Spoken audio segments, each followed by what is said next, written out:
6:33, the next step in the battle to forgive student loan debt is happening today. This is an effort that's been happening all across the country for almost 4 years, but nothing ever moved forward until last August. The president directed the Department of Education to forgive up to $10,000 of debt per borrower, or $20,000 for those who got Pell Grants.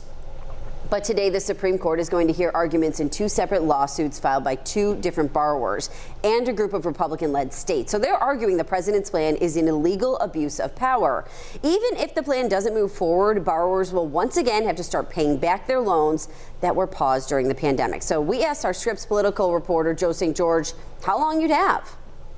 60 days. So 60 days after an opinion is really the expectation that these student loans are going to start again. So let's say the Supreme Court rules on this at the end of June.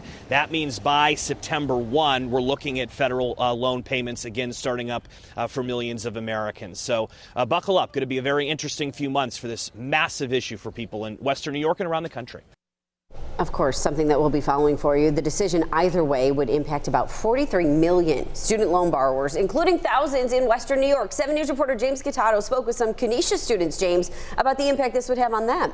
Definitely a big impact, guys, and good morning to you both. Listen, today is a pivotal day when it comes to loan forgiveness. The Supreme Court is preparing to meet to potentially further President Biden's loan forgiveness plan, which could free up the debt of millions of Americans. I spoke with a freshman at Canisius College who says his parents invested in him to go to college because they wanted him to pursue his dreams. He says with thousands of dollars going toward paying off his loans once he graduates, though, millions of Americans struggle chasing that dream every day, and this could seriously help. It's something that is not just going to help a minority. So people that will feel like, oh no, this is just going to people that I don't really know or I don't really associate myself with. That's not true. That's not. It can help somebody that lives in the suburbs. It can help somebody that lives in the project. It can help everybody.